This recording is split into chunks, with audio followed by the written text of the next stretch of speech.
स्वागत है आप सभी का। आप देख रहे हैं प्राइम डिबेट, आपके साथ मैं हूं स्वप्निल। यूपी और एमपी में दंगा भड़काने के आरोपियों के घर गिराने के बाद बुलडोजर राजनीति की हर तरफ चर्चा है, लेकिन करौली को लेकर भी बुलडोजर की चर्चा शुरू हो गई है। मुख्यमंत्री अशोक गहलोत इसके विरोध में उतर आए हैं। उन्होंने कहा, बिना कोई तफ्तीश किए, बिना किसी को दोषी ठहराए किसी का मकान तोड़ना गलत है। गहलोत ने बीजेपी से सवाल किया कि क्या करौली में अरेस्ट हुए लोगों के घरों पर बुलडोजर चला दें। इसी तरह बीजेपी ने सीएम गहलोत पर पलटवार किया, कहा यूपी और एमपी में गलत काम करने वालों के घर पर बुलडोजर चलाए। बीजेपी ने कहा, गहलोत के बयान से लगता है कि गलत काम करने वालों पर सख्ती नहीं होगी। आज चर्चा इसी पर। पहले प्राइम डिबेट के प्राइम सवाल आपको बता देते हैं। सवाल नंबर 1 जिसे खंगालने की कोशिश करेंगे कि क्या आज गवर्नेंस का जो ये बुलडोजर स्टाइल पेश किया जा रहा है वो कितना सही है। सवाल नंबर 2 ये है, हर किसी को इंसाफ का हक होता है। आरोप कईयों पर लगते हैं, दोषी कुछ साबित होते हैं, तो क्या ये उनके इंसाफ के हक में सरकारी सेंधमारी है, यानी सरकार की सेंधमारी है? ये एक महत्वपूर्ण सवाल है। और सवाल नंबर 3 कि ये जो बुलडोजर वाली सियासत आज देखने को मिली, क्या इससे करौली का भला होगा? इन्हीं सवालों के आसपास डिबेट को रखने की कोशिश करेंगे। मेरे साथ जो गेस्ट जुड़ रहे हैं आपको इंट्रोड्यूस करवा देता हूं। मेरे साथ जुड़ रहे हैं गजेंद्र सिंह साकला जी, कांग्रेस नेता हैं, मनीष पारीक जी बीजेपी नेता हैं और महेश शर्मा जी वरिष्ठ पत्रकार हैं। आप सभी का स्वागत है न्यूज़ 18 राजस्थान पर। सबसे पहले मनीष पारीक जी, मैं आपके पास आ रहा हूं। क्या ऐसा है कि जो बाबा का बुलडोजर था, मामा का बुलडोजर उससे विपरीत दिशा में चल रहा है? नहीं स्वप्निल, बात तो ये है कि कमिटमेंट है, ये कोई अपराध को नष्ट करने के लिए, ये सुशासन देने के लिए, गुड गवर्नेंस के लिए कमिटमेंट दिखाने की बात है। हाँ। तो और इसके लिए जो सस्टेनेबिलिटी चाहिए वो सब में होती नहीं है। तो मैं ये भी कह सकता हूं कि अगर आप समझते हैं कि व्यक्ति को गलत पाया गया, बुलडोजर गलत चलाया गया, तो वो कोर्ट में लाया जा सकता है, लेकिन बुलडोजर चलाने वाला कभी नहीं सोचता है। इसका मतलब कितना कॉन्फिडेंस चाहिए कि वो सही है। और गलत निकल गया तो? दूसरी बात, जो कानून और गलत निकल गया, मैं कह रहा हूं तो अभी तक हुआ नहीं। नहीं, अगर निकल गया तो मैं यही कह रहा हूं। आज तो आप कह रहे हैं ना, आपने कैसे डिसाइड किया कि वो दोषी है? ये बड़ी बात है। मैंने आपको यही कहा, यही कॉन्फिडेंस बड़ी बात है, प्रशासन है, और इसी से कानून का इकबाल बुलंद होता है। अगर आप ये समझिए कि एक बार भी हीन भावना मन में आई तो आप कभी नहीं कर सकते। उसके लिए कलेजा चाहिए। अगर मैं सामान्य मुझे एक बात बताइए, तो ये जो कलेजा है, बात बताइए, ये कलेजा कॉन्फिडेंस, क्या ये कलेजा सिर्फ यूपी के सीएम और एमपी के सीएम में ही है? देश के पीएम में भी है ना? जिन जिन पर आरोप लगाए थे उनके घर क्यों नहीं तोड़े? कॉन्फिडेंस है भैया, आप में तोड़ दीजिए। कांग्रेस के तमाम भ्रष्टाचारी नेताओं के घर तोड़ दीजिए। उससे पहले विजय माल्या का घर तोड़िए। मैंने आपको कहा आप प्रियंका गांधी जी के पति का घर तोड़िए, क्योंकि उनके नाम पर तो आपने पूरा इलेक्शन कैंपेन लड़ा था। वो जो ये कोई there is the rule of law, मैं आपको इसलिए कह रहा हूं कि वहां पर कानून का इकबाल बुलंद करना है। धारा 151 में पुलिस सीधा उठा के गिरफ्तार करती है, उसको लगता है कि ये डेंजरस टू द वो वहां है, तो इसलिए उनको कर लेते हैं। लेकिन ये कभी नहीं कहा जा सकता कि कानून का राज नहीं है। लेकिन मैं आपको जो कॉन्फिडेंस, ये कह रहा हूं कंफ्यूजन इसलिए क्योंकि आपने खरगोन में तो विपक्ष को घुसने ही नहीं दिया, उनकी जांच टीम को घुसने ही नहीं दिया। जैसे करौली में आप लोग घुसे, कल घुसने की कोशिश की, वैसा कुछ आपने खरगोन में होने नहीं दिया। क्यों? दूसरा पहलू भी बाहर आता, देखते हैं हम क्या है। मैंने आपको कहा, उसके कारण अगर दंगा भड़कता है, उसके कारण अगर दोषियों के इरादे बुलंद होते हैं, तो वो कानून की जद में आता है। और मैं आपको ये भी कहना चाहता हूं कि जो ये 24 आवर्स के गवर्नर्स हैं, जिसको कलेक्टर और एसपी कहते हैं, they are free to do that, they are duty bound to do so. But अगर उनके इरादे बुलंद नहीं होते हैं तो वो इन सियासतदानों की तरफ देखते हैं। तो मुझे एक बात बताइए, अगर सियासतदान, मनीष पारीक जी, मुझे एक बात बताइए, 2013 के अंत से लेकर 2014 के लोकसभा इलेक्शंस तक आप लगातार कहते रहे, आपके तमाम बड़े चेहरे कहते रहे कि रॉबर्ट वाड्रा क्रिमिनल है ना? अब आपका कॉन्फिडेंस कहां है? उनका घर क्यों नहीं तोड़ा आपने? तब कॉन्फिडेंस कहां चूक गया आपका आज तक? जो कागज पेश करे हैं ये एक बात अलग है, और एक बात ये कही मैंने आपको, ये जो मर्डर करने वाले लोग हैं, जो हिस्ट्री शीटर्स हैं, जो कानून व्यवस्था को धत्ता बता रहे हैं, जो पुलिस के कंट्रोल में नहीं आ रहे हैं, वो एक अलग बात है। तो फिर एक बात बताइए, न्यायालय में लंबित पड़े मुकदमे में इसी बात से जुड़ा सवाल है, तो फिर करौली में सरकार को जिन पर कॉन्फिडेंस है उनके घर गिरा दिए जाएं?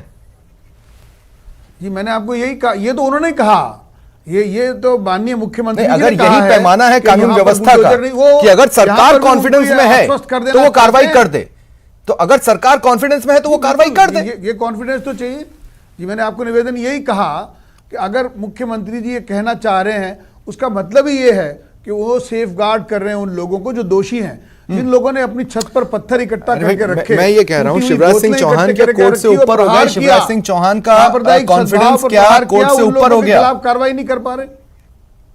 नहीं, मैंने आपको ये निवेदन किया, कोर्ट से ऊपर तो कोई नहीं होता है। हाँ, एग्जैक्टली रूल ऑफ लॉ, मैं आपको ये कह रहा हूं। लेकिन ये आप क्या समझते हैं कि ये बुलडोजर मुख्यमंत्री चलाते हैं? नहीं, पर डिफेंड करते हैं बाबा। मुख्यमंत्री नहीं, मनीष पारिक जी डिफेंड करते हैं, वो ही नहीं, गृह मंत्री नरोत्तम मिश्रा भी कर रहे हैं। जी, मैं आपको निवेदन यही कर रहा हूं, इसीलिए तो आप लगातार मुझसे ऐसे सवाल कर रहे हैं जैसे वो गलती उन्हीं की है। और उसका कारण ये है कि कमिटमेंट है, ये एक कॉन्फिडेंस है और एक कानून के प्रति समर्पित भाव है कि हम कभी गलत नहीं हो सकते, क्योंकि हम कानून की सद्भावना के लिए काम कर रहे हैं। ठीक है, चलिए अब गजेंद्र सिंह सांखला जी, मैं आपके पास आ रहा हूं। और गजेंद्र सिंह सांखला जी, मुझे एक बात बताइए कि ये कोई किसी गलत के यहां बुलडोजर चलना, ये कोई देश में आज तो हो नहीं रहा है, समय समय पर हुए हैं जी। तो फिर ऐसा क्या है जो आज सीएम गहलोत एकाएक बुलडोजर को लेकर बोल पड़े? सर, बुलडोजर को लेकर के सीएम गहलोत नहीं बोले।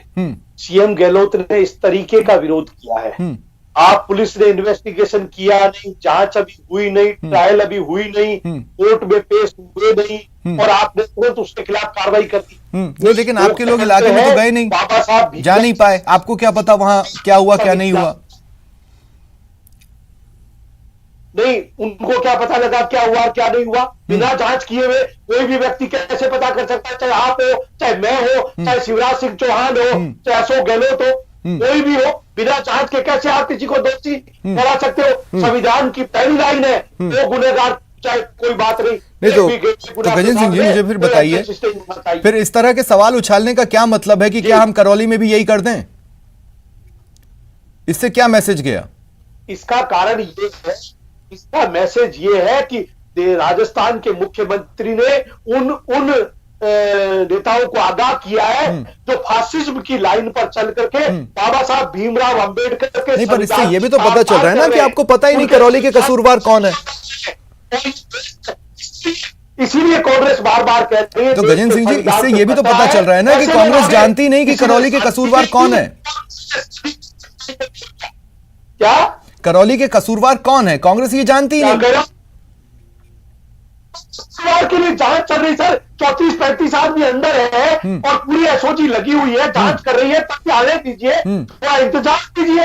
हर चीज के अंदर जांच की एक सीमा है, समय सीमा, और समय सीमा को पूरा होने दीजिए। दूध का दूध, पानी का। आप भी जानते हैं गजेंद्र सिंह जी, एक दो चेहरे बीजेपी साइड के और एक दो चेहरे आपकी साइड के भी सवालों के घेरे में, लेकिन वही दोनों चेहरे गिरफ्तार नहीं हुए, बाकी तो गिरफ्तार हो भी रहे। गुनहगार है ना हमारी साइड है ना उनकी साइड है, ये बात अच्छी तरह से वो लोग समझ ले। अच्छा। तो धर्म के नाम पर लोगों को प्रताड़ित करने की कोशिश करे, कोई भी धर्म का व्यक्ति हो जो गुनहगार है, उसके खिलाफ कड़ी से कड़ी कार्रवाई राजस्थान की सरकार करने जा रही है और करेगी। इस बात के लिए ख्याल रखे, ठीक है, नाम पर डरना बंद करे, धर्म के नाम पर लोगों को बांटना बंद करे। ठीक है, चलिए मैं आगे आता हूं आपके पास गजेंद्र सिंह जी। महेश शर्मा जी, देखिए दिक्कत क्या है कि इस शब्द के प्रचलन में आने के बाद, यानी बुलडोजर शब्द के प्रचलन में आने के बाद सियासत में जब यूपी में इस यूपी से ये शब्द हर तरफ प्रचलित होना चालू हुआ, तो अब हो क्या गया है ना कि आप इस तरह से प्रेजेंट करना चाहते हैं कि यही कानून का पैमाना है, इसके अलावा कुछ नहीं। मैं इस बारे में एक बात स्पष्ट करना चाहता हूं कि लोकतंत्र के जो प्रमुख स्तंभ हैं, कार्यपालिका, न्यायपालिका और विधायिका, सबके अलग अलग फंक्शन हैं, सब अपना अपना करते हैं। तो सरकार कार्यपालिका का है सुशासन स्थापित रखना, ऐसी कोई घटनाएं नहीं है उस पर नियंत्रण रखना। और जहां तक न्याय का सवाल है, ये सीधा एक्शन जहां होता है, या एक्शन है, तो वो एक्शन जो है उसका क्या हो, एक्शन दोषी को कैसे सजा मिले, किस रूप में मिले, ये काम जुडिशरी का है। मुख्यमंत्री का जो इशारा है, बुलडोजर तो एक माध्यम बन गया है कि सीधे कानून को न तो प्रशासन हाथ में ले सकता है, न विधायक हाथ से, विधायक का दायित्व है कानून बनाना, और कार्यपालिका का दायित्व है कानून का उसका दूसरा किसी भी व्यक्ति में लाख कॉन्फिडेंस हो, अगर बेनिफिट ऑफ डाउट भी आरोपी की तरफ जा रहा होता है तो बेनिफिट ऑफ डाउट भी आरोपी को देते हैं, उसे सीधे दोषी नहीं, मतलब बियॉन्ड रीजनेबल डाउट डिसीजन होता है। देखिए, जब तक अदालत में कोई भी व्यक्ति दोषी नहीं होता है तब तक वो दंडित, उसको मतलब क्या कहते हैं, आप अपराधी नहीं कह सकते आप। उससे आरोपित तो कह सकते हैं, लेकिन अपराध तो सिद्ध होने पे होगा। अब आप उसमें भीड़, जब अगर मान लीजिए सांप्रदायिक दंगे हो रहे हैं और इसमें मतलब क्या कहते हैं कुछ दोषियों को आप किसी को भी बुलडोजर चला देंगे तो प्रभावित कौन होगा? आम गरीब होगा। ठीक है, हाँ। ऐसी सूरत में न्याय किसको मिल रहा है? पीड़ित को मिल रहा है। न्याय किसको नहीं मिल रहा? वो जो अपराधी को तो सजा नहीं मिल रही है और उसके चपेट में कौन आ रहा है? मतलब गेहूं के साथ घुस रहा है। तो इन सब चीजों को ध्यान में रखते हुए सुशासन स्थापना करना ये कार्यपालिका का के हाथ में, लेकिन न्याय जब तक मतलब क्या कहते हैं ना अदालत के माध्यम से, जुडिशरी के माध्यम से ये सिद्ध ना हो जाए उसके बाद ही मतलब वो क्या आदेश देती है, क्या उसको मतलब क्या दंडित करती है, किस रूप में करती है, वो उसका काम है निर्णय करने का। और सीधे कानून, अगर किसी गलत व्यक्ति को सजा दी जाती है तो उसकी फैमिली को सोशल लेवल पर जो सजा मिलती हो, लेकिन उस सजा के दायरे में उसकी फैमिली होती नहीं है। और यही सवाल मेरा मनीष पारीक जी आपसे है। मनीष पारीक जी, मान लिया कि गलत का घर आपने पत्थर कर दिया, ठीक है, तो क्या उस घर के सभी लोग दोषी थे? हो सकता है आप कल को आने वाले समय में कहें कि साहब इन्होंने अपने मकान का नक्शा पास नहीं करवाया, इन्होंने मकान बनाने की परमिशन नहीं ली थी, तो फिर वो वहां इतने समय से खड़ा था, उन अधिकारियों को भी ये हटा देना था जिनकी नाक के नीचे वहां पर कोई इस तरह के लोग घर बना कर ले गए। नहीं, सही बात है, आपकी बात बिल्कुल सही है स्वप्निल। मैं ये भी कहना चाहता हूं कि यूपी में अपराध की दर गिरी है, अपराध कम हो गए हैं और राजस्थान में अपराध की संख्या बढ़ गई है। 2 लाख FIR मुकदमे दर्ज हो गए एक साल में। हालत ये है और अपराध रुकने का नाम नहीं ले रहा। अपना ये आरोप है टेलीविजन चैनल पर भी और वैसे भी कि अपराध, कानून का इकबाल बुलंद नहीं रहा और कानून का इकबाल कम हुआ है राजस्थान में। यूपी में बढ़ गया है, यूपी में लोगों में कॉन्फिडेंस आया है। बात बताता हूं मनीष पारीक जी, अगर जब माफिया विकास दुबे की संपत्तियों पर बुलडोजर चला, देश भर में तारीफ हुई। मुख्तार अंसारी की संपत्तियों पर बुलडोजर चला, हर जगह तारीफ हुई। गैंगस्टर बबलू पर चला, हर जगह तारीफ हुई, है ना? आज तारीफ तो नहीं हो रही हर जगह, कहीं तो कुछ गलती हुई होगी, कहीं तो कुछ खामी रह गई है, इस वजह से तारीफ नहीं हो रही है, बल्कि सवाल उठ रहे हैं। मैंने आपको कहा कि जब सेना काम करती है, प्रशासन काम करता है, तो उसका कॉन्फिडेंस लेवल ही अपराधियों के इरादों को नाबूद करता है। और ये कंसेप्चुअल, फिर आप ये कह रहे हैं कि कोलैटरल डैमेज है, जो लोग बेघर हो गए वो कोलैटरल डैमेज है। मैंने आपको कहा उनके लिए ऑर्गेनाइजेशन में जस्टिस है, गवर्नमेंट में जस्टिस है। अगर if they feel it wrong then they can have the help from government, they can have with the government. देखिए क्या प्रशासन सहायता करेगा। उस घर के अंदर रहने वाले तमाम लोग, मान लीजिए किसी मां के गोद में 7 महीने से 17 महीने का कोई बच्चा है, तो क्या वो भी दोषी है? वो भी तो बेघर हो गया ना, उसे इंसाफ जब मिलेगा तब मिलेगा। दूसरा, अगर मान लीजिए वो मकान बिना परमिशन के बना था तो इतने समय से वहां खड़ा था, इसी सरकार में किसी को नजर क्यों नहीं आया? वो उन अधिकारियों के घर भी गिराइए। जी बिल्कुल, मैंने आपको कहा अगर मकान की कुर्की जारी होती है तो कोर्ट कभी देखता नहीं है क्या? ये आपका कहना यह है कि जिसका मकान है, मकान मालिक है, उसके अलावा क्या लोग उस मकान में नहीं रह रहे हैं, लेकिन कोर्ट की कुर्की जारी होती है और उस सामान को बाहर फेंक देता है कमिश्नर। मैं निवेदन यही करना चाह रहा हूं, इस कार्रवाई में कोर्ट से कुछ भी जारी नहीं हुआ। मैं आपको ये निवेदन कर रहा हूं। तो अब कुर्की की बात करेंगे, अगर तो वहां स्टे लेने चले जाएंगे, हमारे पास मकान रहने को नहीं है, इसलिए इसकी कुर्की ना की जाए। बना कैसे? तो क्या उस एप्लीकेशन की बना कैसे? इतने सजग अधिकारियों, कर्मचारियों की निगाहों के सामने वो मकान बना कैसे? अगर वो वहां कमी रख सकते हैं तो यहां भी तो उनमें खामी हो सकती है सर। स्वप्निल, मैं यही कह रहा हूं, there is a rule of law. If there is a rule of law, you can go to the court directly. सबसे पहले कहा, nobody goes there. जब इसी तरह की कार्रवाइयों पर आप पर देश भर में तारीफ हुई और आज नहीं हो रही है, तो कुछ तो गलती हुई होगी। इसको सोच के देखिए। मैं नहीं कह रहा हूं तारीफ होने का कारण इकबाल है। पुलिस जो प्रशासन का काम है जो वहां पर अंधेरगर्दी मची थी, अफरा तफरी मची किसी को थी, पता भी तो नहीं चलने दे रहे हैं ना अंदर हो क्या लड़कियों का घर से आप बाहर किसको निकलना जाने दे रहे हैं? मुश्किल आपको था। करौली में घुसना सबको था, पता है। लेकिन सबको खरगोन में पता है। आप अगर किसी के जांच शांति दल को बनी नहीं हुई जाने है, देंगे। अगर शांति बनी हुई है तो वहां पर करौली में प्रशासन शांति की बनी हुई थी ना थपथपाई सर, जाएगी। ढील लगातार बढ़ रही थी, फिर भी आपको कल घुसना था। मैंने आपको निवेदन किया, तो जिन लोगों को बचाया जा रहा है उनको एक्सपोज करना पड़ेगा। हाँ तो खरगोन जाने दीजिए, हो सकता है कोई दूसरा पहलू सामने आए, फिर आप कहें कि हाँ साहब दूसरा पहलू था, हमारी नजर से चूक गया। आप समझिए सतीश पूनिया जी के नेतृत्व में 17 आंदोलन हुए हैं, 13 बार वो गिरफ्तार हुए हैं, हाँ। 10 बार लाठीचार्ज हुआ है, हाँ। और 3 बार उनको चोट लगी है। ये आंदोलन जीवी विषय नहीं है, लेकिन आप समझिए कि पूरी तरह से जनता की बात को दुनिया के सामने रखना, अगर ये भाजपा की फितरत है, एक दिन तो इस प्रदेश में तेजस्वी सूर्या आते हैं, इंसाफ की मांग करते हैं, लेकिन यहां से वो बाजू के प्रदेश मध्य प्रदेश नहीं जा पाते, और खरगोन के इंसाफ से उन्हें कोई लेना देना नहीं है। ये सबने देखा कल, यही दो टूक निकलेगा ना मनीष पारीक जी? नहीं, मैं ये नहीं कहूंगा, मैं ये कह रहा हूं ये तो जय सूर्या, सूर्या बता सकते हैं कि क्या उन्होंने क्यों किया क्यों नहीं किया, लेकिन मैं आपको ये कहना चाहता हूं, बल्लेबाजी की।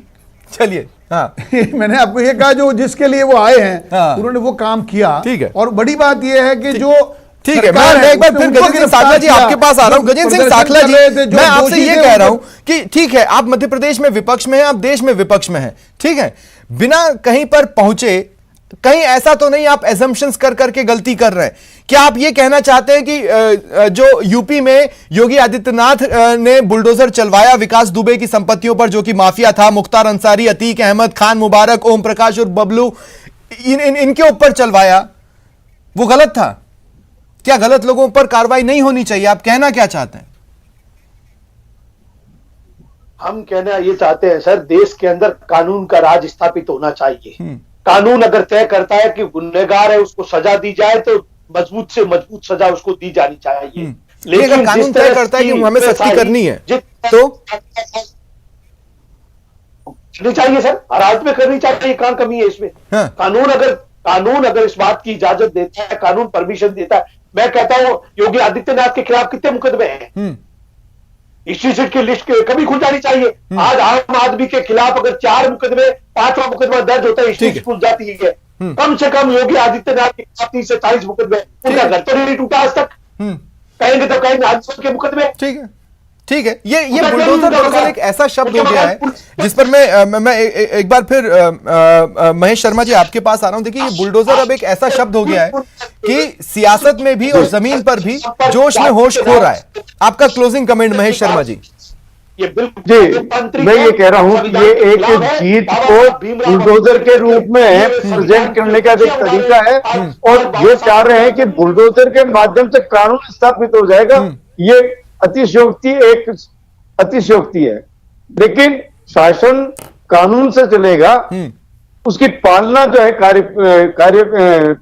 कार्यपालिका को करनी पड़ेगी। ठीक है, लेकिन कानून को हाथ में लेने की मतलब जो है सीधा कार्यपालिका के हाथ में नहीं है।